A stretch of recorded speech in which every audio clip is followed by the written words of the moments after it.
तो hey guys, स्वागत है आप सभी लोगों का एक बार फिर से आपके अपने प्यारे परिवार मैथ्स वाले बाबा जी।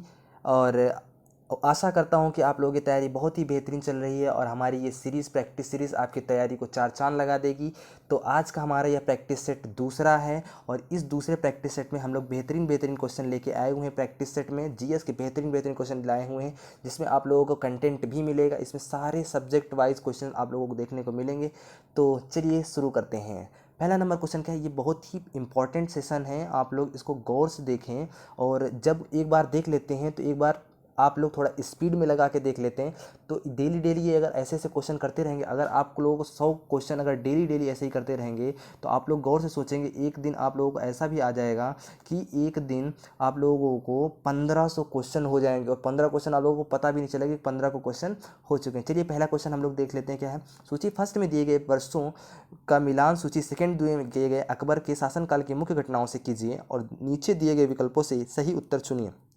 पहला नंबर बोल रहा है कि 1564 ईस्वी में दहसाला सिस्टम आया था। 1575 ईस्वी में मजहर की घोषणा हुई थी। बोल रहा है कि 1579 ईस्वी में जजिया उन्मूलन आया था। 1582 ईस्वी में इबादत खाना, नहीं, इबादत खाना की तो बात बिल्कुल गलत कर दी गई है। इबादत खाना का बात करें तो 1582 ईस्वी में आया था भैया दहसाला सिस्टम। कौन सा आया था? 1582 ईस्वी में आया था दहसाला सिस्टम। तो 1582 का ए हो जाएगा। अगर बात की जाए इबादत खाने का तो इबादत खाना भैया आया था 1575 में। जजिया कर का उन्मूलन 1964 सबसे पहला जजिया कर का उन्मूलन हुआ था। और 1979 में मजहर की उद्घोषणा। तो ऑप्शन नंबर आप लोगों को कौन सा करेक्ट हो जाएगा फटाफट देख लेते हैं। Option number C, D, B, A, option number C. चलिए फटाफट देख लेते हैं अगला क्वेश्चन। तो किसने एक तरफ संस्कृत मुद्रा लेख के चांदी के सिक्के निर्गत किए? पिछले वाला क्वेश्चन भी एक इसी टाइप का क्वेश्चन था, आज ये क्वेश्चन बदल गया है। इसी में क्या कह रहा है, किसने एक तरफ संस्कृत मुद्रा लेख, संस्कृत का मुद्रा लेख की बात कर रहा था। और ये वही आदमी है भैया, क्या हुआ था, जिसने 16-17 बार आक्रमण किया है। हाँ, महमूद गजनवी। कौन था भैया? महमूद गजनवी ने किया था भैया, चांदी के सिक्के निर्गत किए थे। तीसरा क्वेश्चन जो दिया हुआ है, दक्षिण भारत का प्रसिद्ध तकोल्लम का युद्ध हुआ। तकोल्लम का युद्ध ज़्यादा इतना खास इंपॉर्टेंट नहीं है, लेकिन ये पूछ लिया जाता है कि तकोल्लम का युद्ध किनके मध्य हुआ था। तो यह 949 ईस्वी में, कितने ईस्वी में? 949 ईस्वी में हुआ था यह युद्ध। किसके किसके बीच में? चोल एवं राष्ट्रकूटों के मध्य। किसके मध्य हुआ था? चोल एवं राष्ट्रकूटों के मध्य। जी हाँ, बिल्कुल ऐसे ही देखते रहेंगे। आगे चलते हैं। प्रारंभिक जैन साहित्य निम्नलिखित में से किस भाषा में लिखा गया था? प्रारंभिक जैन साहित्य किस भाषा में लिखा गया था? तो प्रारंभिक जैन साहित्य की बात की जाए तो यहाँ पे भाषा जो थी वो कौन सी थी? अर्धमगधी थी, पाली थी, प्राकृत, संस्कृत थी।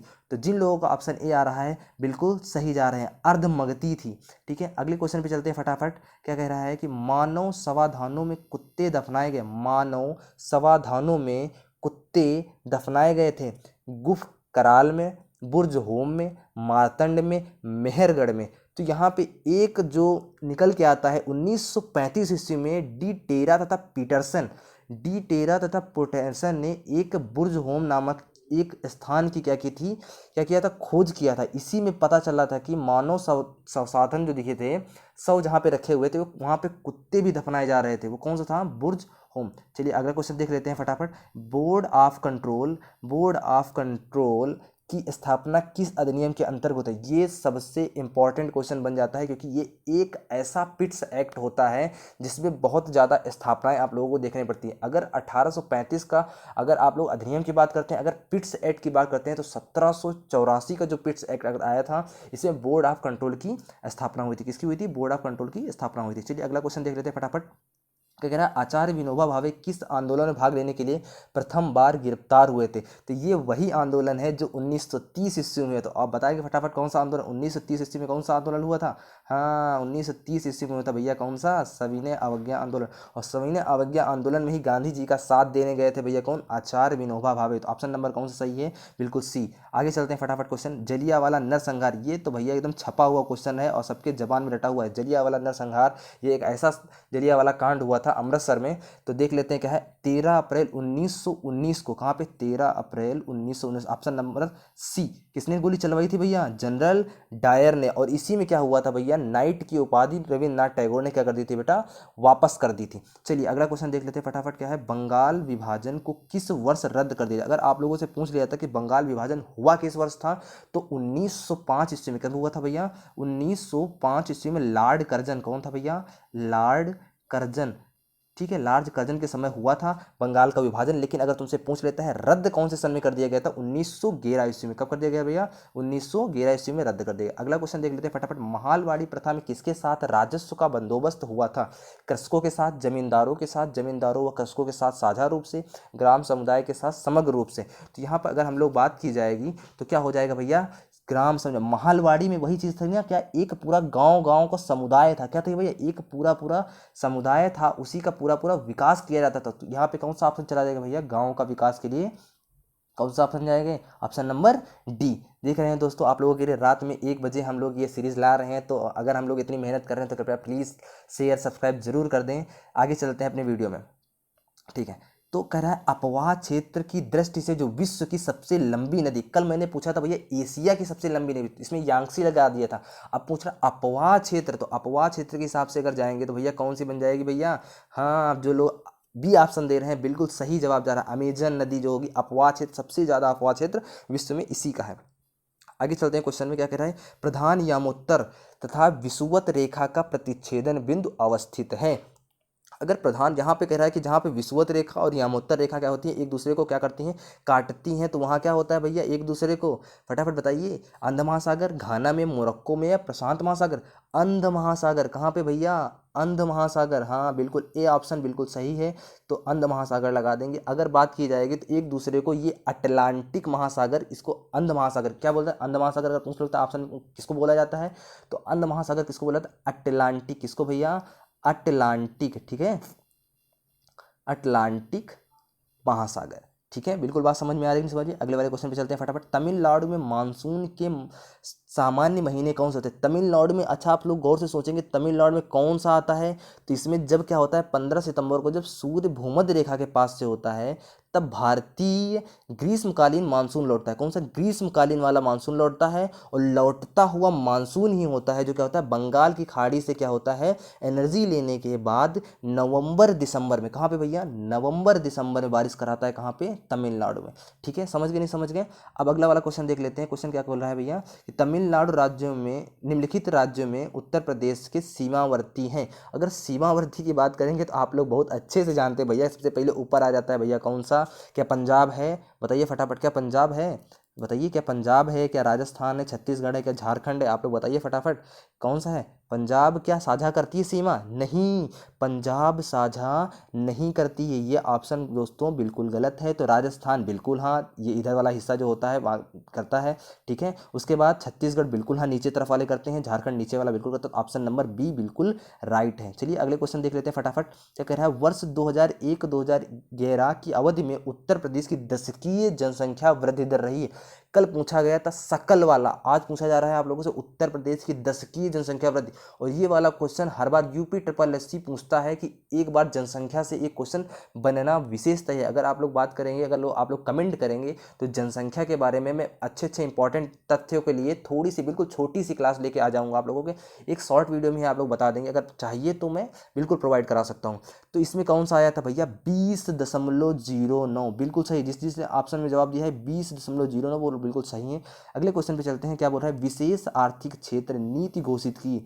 विशेष आर्थिक क्षेत्र का मतलब होता है SEZ, क्या होता है, SEZ, ठीक है भैया, special economic zone, special economic zone होता है, जिसकी स्थापना अगर आप लोगों से पूछ ली जाती है तो भैया कब, अप्रैल 2000 में। कब की गई थी, अप्रैल 2000 में, ठीक है। अगला क्वेश्चन फटाफट देख लेते हैं। क्या है, कह रहा है कि अदृश्य निर्यात का अर्थ होता है, इनविजिबल एक्सपर्ट का क्या अर्थ होता है। अगर आप लोगों से पूछ लिया जाता है तो एक आप लोगों से खाते के बारे में पूछा है, एक्सपोर्ट का मतलब क्या हो जाता है, ये भुगतान संबंधी होता है। किससे होता है भैया, भुगतान संबंधी होता है। भुगतान किसमें होता है, और सेवाएं देने का काम भुगतान में कौन करता है, बैंक करती है। कौन देता है भैया, बैंक करती कि नहीं करती है, बैंक करता है ना। अदृश्य निर्यात भाई, अगर आप लोग इधर उधर चार्ज लगाते हैं, इधर से ट्रांसफर उधर उधर ट्रांसफर कर देता है बैंक, ऑटोमेटिक इधर दूसरे को ट्रांसफर कर देती है, लेकिन पता नहीं चलता है। तो कौन करता है, सेवा वाले बैंक वाले काम कौन करता है, सेवाएं, और सेवा का क्षेत्र कौन सा है भैया, बैंक, वेरी गुड।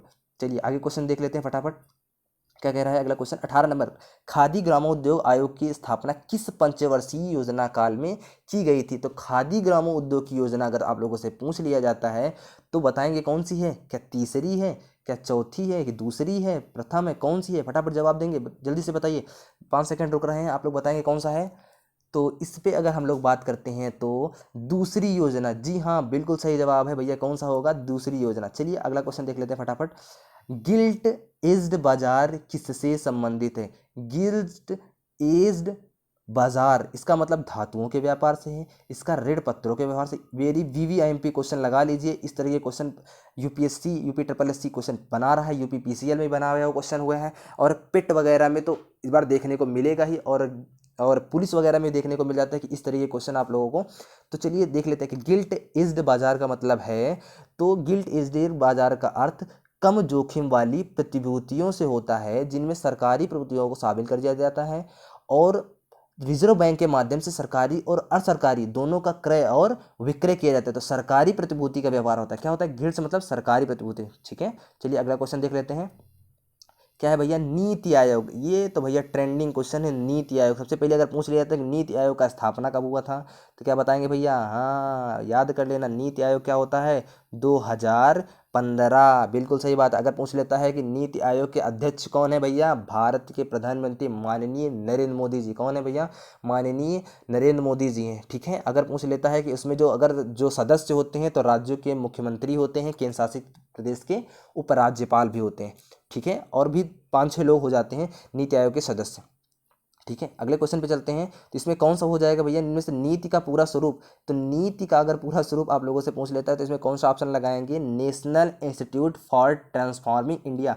याद रखना, national institute for transforming India कौन से ऑप्शन में? ऑप्शन नंबर बी, बिल्कुल करेक्ट। चलिए आगे बढ़ते हैं, फटाफट कर सही उत्तर का चयन कीजिए। सभी व्यक्ति पंचायती राज्य के सदस्य बन सकते हैं। वह व्यक्ति जो राज्य विधानसभा का सदस्य होने की योग्यता न रखता हो पंचायती राज का सदस्य बन सकता है। 25 वर्ष की आयु वाले व्यक्ति की पंचायती राज की सदस्यता के लिए अहर्ता है। वे सभी लोग जो 21 वर्ष की आयु कर चुके हैं तथा राज्य विधानसभा के सदस्य चुने जाने की योग्यता रखते हों पंचायती राज की सदस्यता के लिए अहर्य होंगे। बिल्कुल सही बात बोला कि सभी पंचायती राज के सदस्य नहीं बन सकते हैं, बिल्कुल गलत। वह राज्य विधानसभा का बिल्कुल गलत। तीसरा वाला भी 25 वर्ष की आयु नहीं है भैया, कौन सी है? 21 वर्ष की आयु है। तो ऑप्शन नंबर डी 21 का लॉक किया जाता है। अगला क्वेश्चन देखते हैं।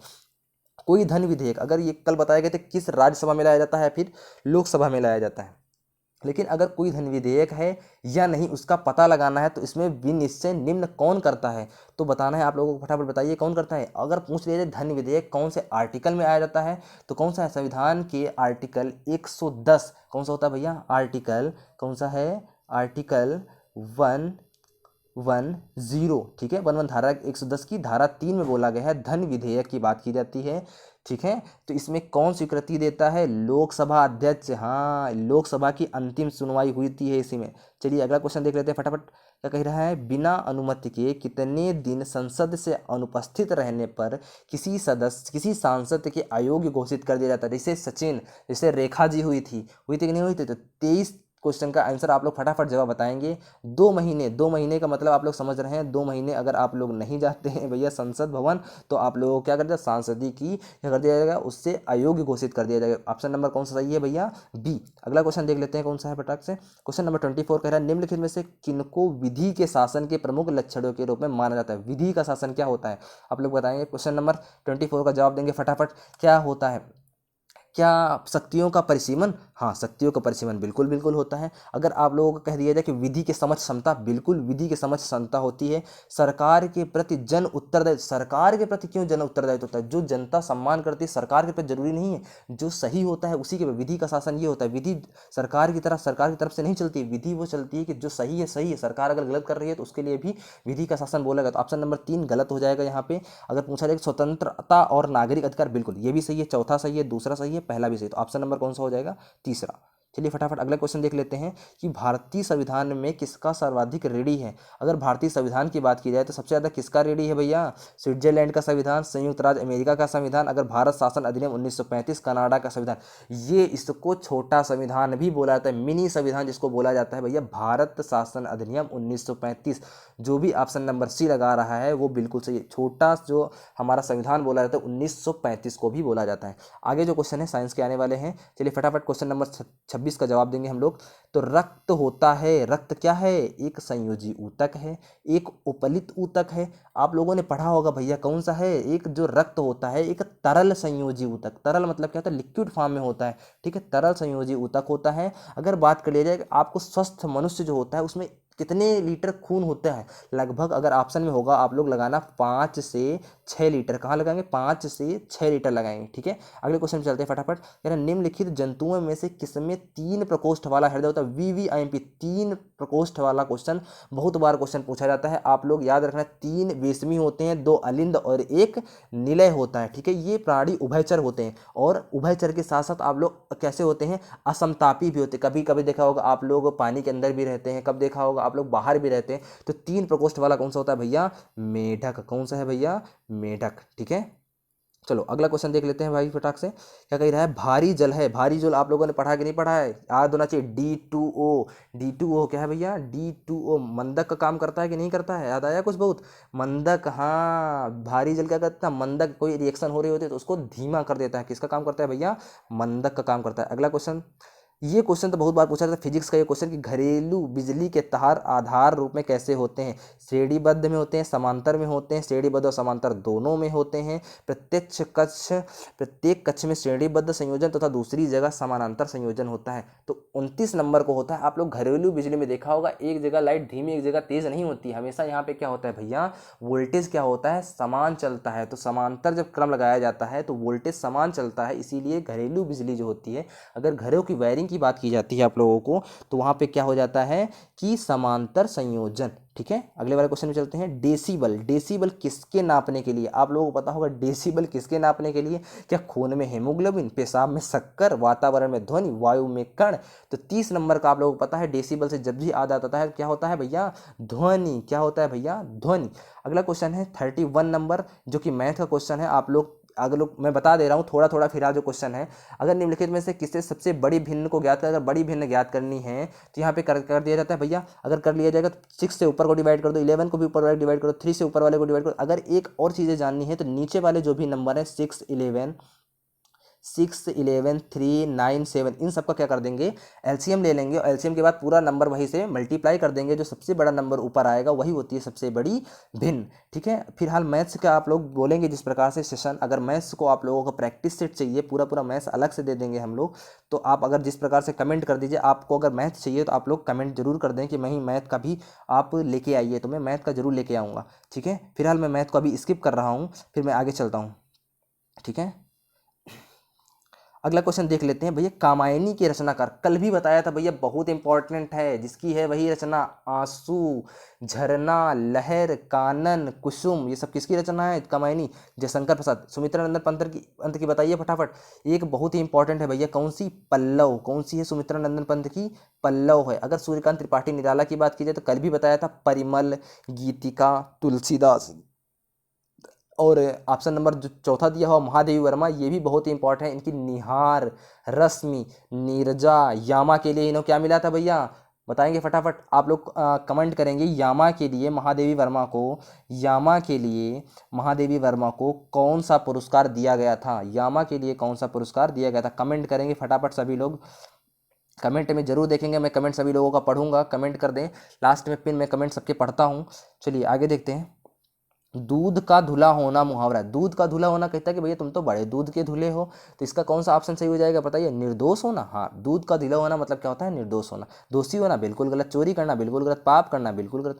38 नंबर क्वेश्चन पे पहुंचेंगे। कह रहा है हिंदी वर्तनी के आधार पर सही वाक्य चयन करें। हिंदी वर्तनी के आधार पर अगर बात की जाए, तुम इसके दाम देते जाओ, तुम इसके दाम देते जाओ, ये क्या होता है भैया? देते जाओ का क्या अर्थ होता है? ये तो गलत हो गया।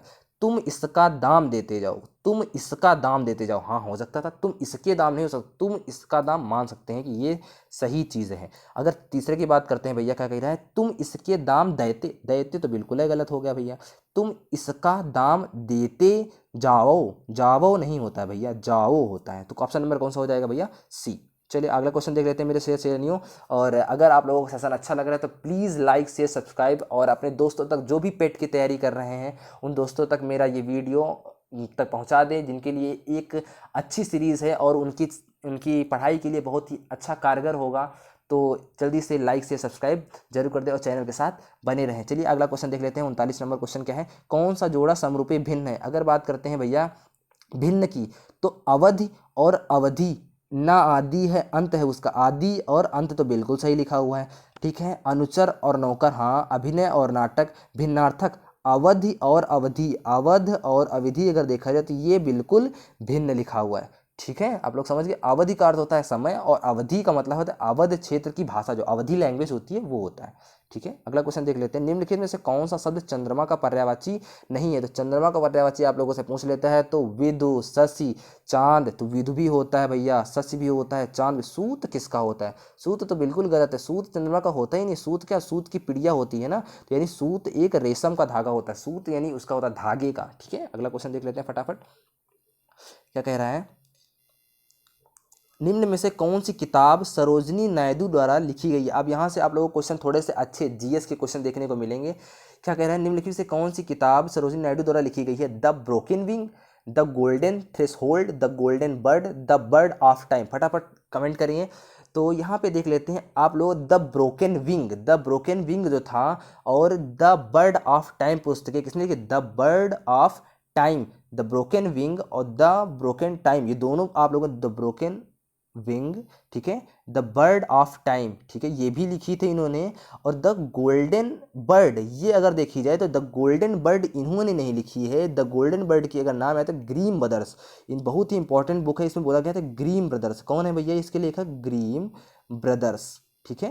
कौन है, ग्रीम ब्रदर्स है। बाकी तीनों पुस्तकें किसकी हैं भैया, ठीक है, सॉरी नहीं, द गोल्डन बर्ड है, द गोल्डन थ्रेशोल्ड, सॉरी माफ करना, क्या है, द गोल्डन थ्रेस होल्ड, हाँ बिल्कुल सही बता रहे हैं आप लोग, द गोल्डन थ्रेस होल्ड है। चलिए अगले क्वेश्चन का जवाब देख लेते हैं। इस वाले क्वेश्चन का ऑप्शन नंबर बी है, ठीक है। द गोल्डन थ्रेस होल्ड की कौन है, ग्रीम ब्रदर्स है। चलिए अगला क्वेश्चन देख लेते हैं। मोहिनी अट्टम नृत्य निम्नलिखित से किस राज्य से संबंध है। मोहिनी अट्टम का पूछ लिया गया है, तो मोहिनी अट्टम, जहां भी अट्टम कट्टम हो जाए तो वहां याद रखना भैया कौन आते हैं, केरल। कौन आता है भैया, केरल। मोहिनी अट्टम, कृष्ण अट्टम, ठीक है। अगर ओडिशा वाला तो ओडिसी, ठीक है, आप लोगों को याद होगा, ओडिशा, ओडिसी, उड़ीसा वाला। यक्षगान की बात करता है तो यक्षगान मतलब यक्ष मतलब याद रखा कर्नाटक, कैसा होता है, कर्नाटक। यक्षगान, यक्ष का मतलब याद रखो कच्छा, तो यक्ष का मतलब कच्छा, कच्छा अगर किसी का उतार दिया जाता है तो क्या करने लगता है भैया, नाटक करने लगता है। तो यक्ष कर्नाटक क्या हो जाता है इसका, यक्ष, ठीक है। यक्ष गान कर्नाटक का होता है। तमिलनाडु की बात है, तमिल, तुम मिलना, तमिल मतलब तमिल, तमिल, मिल मतलब मेल मिलाप। और मेल मिलाप किसके साथ हुआ था, भरत जी के साथ हुआ था। किसके साथ हुआ था, भरत जी के साथ हुआ था। तो इसीलिए बन जाता है भैया यहाँ से भरतनाट्यम, क्या बन जाएगा भरा, भरतनाट्यम, ठीक है। बात समझ गए। तमिलनाडु का भरतनाट्यम, केरल का हो जाएगा भैया मोहिनी अट्टम। तो ऑप्शन नंबर कौन सा सही है, बी। चलिए अगले क्वेश्चन के देख लेते हैं। क्या कह रहा है, निम्नलिखित में से कौन सी ग्रीन हाउस गैस नहीं है। तो ग्रीन हाउस गैस आप लोगों को पता होगा कि नहीं होता है। अगर पूछ ले, मेथेन बिल्कुल है, तीन है ग्रीन हाउस गैस, मेथेन होती है, जलवाष्प होता है, कार्बन डाइऑक्साइड होता है, लेकिन नाइट्रोजन नहीं होता। तो इसीलिए ऑप्शन कौन सही हो जाएगा भैया, नाइट्रोजन। चलिए अगला क्वेश्चन देख लेते हैं। पारितंत्र के दो मूल घटक हैं। पारितंत्र के अगर दो मूल घटक की बात की जाती है तो कौन होते हैं, एक तो पारितंत्र एक जैवी घटक होता है, एक अजैवी घटक, एक जैवी और अजैवी, ठीक है, दोनों एक जैवी और अजैवी। अगला क्वेश्चन देख लेते हैं फटाफट। पोर्ट ब्लेयर की राजधानी, ये तो आप लोग बहुत अच्छे से जानते हो कि पोर्ट ब्लेयर की राजधानी कौन सी है भैया, अंडमान और निकोबार, यही होती है क्या, हाँ भैया यही होती है, अंडमान और निकोबार। चलिए एक सेकेंड देख लेते हैं, हाँ अंडमान और निकोबार, ठीक है। अगला क्वेश्चन, निम्नलिखित से कौन सी भूमि किसी भी देश के स्वामित्व में नहीं। अगर ये क्वेश्चन आप लोगों के लिए मान सकते हैं, इसमें एक ऐसी देश भूमि है जो किसी के स्वामित्व में नहीं है। क्वेश्चन नंबर 56 है, मैरी बर्ड लैंड तथा बीर तवील ट्रायंगल। मैरी बीच तथा बीर तवील ट्रायंगल जो होता है वो क्या है, पृथ्वी पर केवल दो भूमि क्षेत्र किसी भी देश के स्वामित्व में नहीं आते हैं। तो वो कहाँ का भाग है, अंटार्कटिका का। किसका है भैया, अंटार्कटिका का, ठीक है। अगला क्वेश्चन देख लेते हैं, क्या कह रहा है, राष्ट्रपति द्वारा राज्यसभा में कितने सदस्यों को नामित किया जाता है। तो राज्यसभा के द्वारा अगर आप लोगों से पूछ लिया जाए कि राज्यसभा कितने सदस्यों में, तो 12, कितने सदस्यों को, 12 सदस्यों को। राष्ट्रपति जो होता है 12 सदस्यों। अगर तुमसे पूछ लेता आर्टिकल कौन सा होता है, तो आर्टिकल कितना, आर्टिकल 80 का अगर पूछ लेता 80 का कौन सा, तो 80 का बन जाता है भैया 1, 80 का 1 या फिर ए, ठीक है। अगला क्वेश्चन कह रहा है, मंदिर एलोरा में स्थित एक प्राचीन हिंदू मंदिर है जो चट्टानों को काटकर बनाया गया सबसे बड़े मंदिरों में से एक है। उसमें पातालेश्वर है, भैरव है, दूधनाथ है, कैलाश है। तो आप लोग फटाफट बताएंगे कौन सा है। आप लोगों को बहुत पता होगा कि कैलाश जो है, कैलाश नाथ का जो मंदिर है वो सबसे ज़्यादा प्राचीन है, जो चट्टानों को काट काट बनाया गया। बिल्कुल सही बात है, प्राचीन हिंदू मंदिर कैलाश ही है। अगला क्वेश्चन देख लेते हैं, किस राज्य की पंचायत देश की पहली कार्बन न्यूट्रल पंचायत बनी? कार्बन न्यूट्रल पंचायत कह रहा राज्य है या फिर केंद्र शासित प्रदेश है, तो उसमें कार्बन न्यूट्रल पंचायत की अगर बात करेगा तो इसमें सबसे आगे हमारा जो है वो कौन है? क्या राजस्थान है, आंध्र प्रदेश है, उत्तर प्रदेश है, जम्मू कश्मीर है? कौन सा है फटाफट बताइए। हाँ, जम्मू कश्मीर बिल्कुल राइट जवाब है। अगला क्वेश्चन देख लेते हैं फटाफट। वाक्सीर, वाक्सीर क्या है? अभी हाल ही में आया था भैया, वाक्सीर क्या है? बहुत हाल ही में आया था भैया, वाक्सीर क्या है बताइए। अभी नेवी वालों ने बताया था ना क्या है वाक्सीर। वाक्सीर एक पनडुब्बी है। क्या है? वाक्सीर एक पनडुब्बी है। अगला क्वेश्चन देख लेते हैं, किस विश्वविद्यालय में डॉक्टर अंबेडकर उत्कृष्टता केंद्र योजना का शुभारंभ किया गया है? बनारस हिंदू विश्वविद्यालय, छत्रपति साहू महाराज विश्वविद्यालय कानपुर, डॉक्टर भीमराव अंबेडकर विश्वविद्यालय आगरा, इलाहाबाद विश्वविद्यालय प्रयागराज विश्वविद्यालय प्रयागराज। 61 नंबर का जो क्वेश्चन है वो बिल्कुल हाँ, BHU बनारस हिंदू यूनिवर्सिटी। ठीक है। अगला क्वेश्चन देख लेते हैं, उत्तर प्रदेश के किस जिले में देश का पहला अमृत सरोवर स्थापित किया गया है? ये क्वेश्चन VVM पे है। हमें क्यों लग रहा है पता नहीं कि ये इस बार क्वेश्चन अमृत सरोवर वाला क्वेश्चन इस बार पूछा जाना है। तो 62 नंबर का क्वेश्चन हो जाएगा भैया कौन सा? रामपुर। जिस वाले क्वेश्चन को लेखपाल में पूछा जाना था, लेखपाल ने नहीं पूछा है, लेकिन इस बार मुझे लग रहा है कि शायद पिट में क्वेश्चन ये दोहराया जाएगा। अगला क्वेश्चन देख लेते हैं फटाफट। सीमा दर्शन परियोजना के हिस्से में 10 अप्रैल 2022 को गुजरात में किस स्थान पर भारत पाकिस्तान सीमा दर्शन स्थल का लोकार्पण किया गया? तो 63 वाले का जो ऑप्शन चला जाएगा, कच्छ में होता है क्या, पोरबंदर में है क्या, जूनागढ़ में है या फिर नाडाबेट में है? तो इस वाले क्वेश्चन का जवाब होगा डी, नाडाबेट। अगला क्वेश्चन देख लेते हैं, अप्रैल 2022 में यूनेस्को वर्ल्ड बुक कैपिटल किसे नामित किया? यूनेस्को वर्ल्ड बुक कैपिटल जो आई थी वो कौन सी आई है? 64 नंबर में मैक्सिको के ग्वाउलजारा। कौन है भैया? ग्वाउलजारा कहाँ पे है? मैक्सिको में। कहाँ पे भैया? मैक्सिको। ठीक है, मैक्सिको में है, और ये वो सिटी है जिसको मिला है यूनेस्को वर्ल्ड बुक कैपिटल। ठीक है। अगला क्वेश्चन देख लेते हैं भैया कौन सा? अप्रैल 2022 में सामुदायिक रेडियो स्टेशन दूधवाणी, एक होती है आकाशवाणी, ये बन गया है भैया कौन सा? दूधवाणी का उद्घाटन कहाँ किया गया है? तो दूध वहीं पे है भैया, कहाँ पे सबसे ज़्यादा कहाँ बात की गई है? आप लोग देखेंगे, ऐसे याद कर लिया करिए। मोदी जी कहाँ से आए हैं? मोदी जी गुजरात से आए हुए हैं। ठीक है, गुजरात में इन्होंने क्या किया है, अब वहाँ पे क्या कर दिया है भैया? शराब बंद कर दी है। तो शराब बंद कर दी, लोगों ने दूध का सेवन ज़्यादा कर दिया, क्योंकि वहाँ पे क्या हुआ, गाय वाय भी देखो कटना बंद हो गई थी, गाय वहाँ पे ज़्यादा हो गई तो दूध ज़्यादा हो गया। तो दूध से याद रख लेना आप लोग, क्या हो जाएगा? दूध से गुजरात। ठीक है। अगला क्वेश्चन देख लेते हैं फटाफट। 2022 में वीणा पाणी मोहंती का निधन हो गया, वह कौन थी? वीणा पाणी मोहंती कौन थी भैया? हाँ, सामाजिक कार्यकर्ता थी, राजनीति की थी, पत्रकार थी, लेखिका थी। तो बिल्कुल सही जवाब जा रहा है आप लोगों का, लेखिका बिल्कुल सही है। अगला क्वेश्चन, लता दीनानाथ मंगेशकर वाले देश के पहले नागरिक कौन है? लता दीनानाथ मंगेशकर पुरस्कार पाने वाले देश के पहले नागरिक कौन हैं? फटाफट बताइए। नरेंद्र मोदी हैं, अमिताभ बच्चन है, रामनाथ कोविंद है, रतन टाटा है। तो 67 का ऑप्शन नंबर चला जाता है फटाफट ए। अभी हाल ही में मिला था भैया, 24 अप्रैल 2022 को किसको दिया गया है भैया? लता दीनानाथ मंगेशकर पुरस्कार नरेंद्र मोदी जी को दिया गया है। 68 नंबर क्वेश्चन पहुंचते हैं। अप्रैल 2022 में किस राज्य सरकार ने सामाजिक जागरूकता अभियान सांस शुरू किया है? सांस का, क्योंकि वहाँ पे सामाजिक जागरूकता बताई जाती है, जिसके हिसाब से क्या हो जाएगा भैया आप लोगों को, क्या कर बताया जाएगा बताइए फटाफट। हाँ, सांस मतलब जिसको दमा वमा की दिक्कतें होती हैं। हाँ, ये कर्नाटक, बिल्कुल सही जवाब जा रहा है आप लोगों को, कर्नाटक। चलिए अगला क्वेश्चन देख लेते हैं फटाफट। 27 अप्रैल 2022 को जम्मू कश्मीर में क्वार जल विद्युत परियोजना को मंजूरी दी गई है। यह किस नदी पर स्थित है? अगर बात करता है आप लोगों से क्वार की, तो बहुत ही इंपॉर्टेंट है भैया। क्या है ये? एक ऐसी परियोजना है, Messrs Chenab valley power projects limited द्वारा स्थापित किया गया है। तो अगर 69 नंबर क्वेश्चन की तरफ जाता है, क्या सिंधु नदी पे है, झेलम है, रावी है, चिनाब है? तो इसका लोग जाएगा भैया कौन सा? अगर बात करता है क्वार, तो क्वार से हो जाएगा चिनाब। क्या हो जाएगा बेटा? चिनाब। ठीक है, कौन सा हो जाएगा बच्चा? चिनाब। चलिए आगे देख लेते हैं। तो साथियों, अभी तक आप लोगों को बहुत ही अच्छा लग रहा होगा। आप लोग अगर सेशन में बने हुए हैं तो लाइक शेयर सब्सक्राइब जरूर कर दें। अगला क्वेश्चन देख लेते हैं। 70 नंबर, अप्रैल 2022 में champion of the earth life time achievement award किसे दिया गया है? Question number 70। तो इसमें दिया गया है सर डेविड एटनबरो। बिल्कुल सही है, सर डेविड एटनबरो। ठीक है, सर डेविड एटनबरो। अगला क्वेश्चन देख लेते हैं भैया। आगे जो आ चुके हैं आप लोग गद्यांश आ चुके हैं, अब आप लोग गद्यांश बहुत ही अच्छे से पढ़ लेंगे और इस पीडीएफ का लिंक आप लोगों को डिस्क्रिप्शन में मिल जाएगा। आप लोग हमारे टेलीग्राम चैनल पे पहुंच जाएंगे और जैसे ही हमारे टेलीग्राम चैनल पे पहुंच जाते हैं तो फटाफट आप लोग क्या कर देंगे भैया, क्या कर देंगे, हाँ ज्वाइन कर लेंगे और वहाँ से आप लोगों को क्या हो जाएगा, सारी जानकारी, क्लासेस की जानकारी हो सकती हैं और आप लोगों को ये जो पीडीएफ होता है आप लोगों को हमारे चैनल पे देखने को ज़रूर मिल जाएगा। तो कैसा रहा आज का सेशन आप लोग ज़रूर कमेंट में बताएंगे और जो मैंने क्वेश्चन पूछा था आप लोग ज़रूर बताएंगे कि यामा महात्मा जो महादेवी वर्मा थी, यामा के लिए उन्हें कौन सा पुरस्कार मिला हुआ था। ठीक है, और अगर ये सेशन हम लोगों को अच्छा लग रहा है, ऐसी सीरीज़ डेली डेली आप लोगों को प्रैक्टिस सेट ऐसे ही मिलते रहेंगे तो ज़रूर आप लोगों की तैयारी को चार चांद लग जाएंगे और यहाँ से आप लोगों को क्वेश्चन ज़रूर देखने को मिलेंगे। तो ऐसे ही आप लोग वीडियो को देखते रहें, आपका अपना प्यार देते रहें और लास्ट में इतना ही कहेंगे कि बिल्कुल आप अपना प्यार बरसाएं हम पे। तो लाइक शेयर सब्सक्राइब। जय हिंद, जय भारत। मिलते हैं अगले वीडियो में।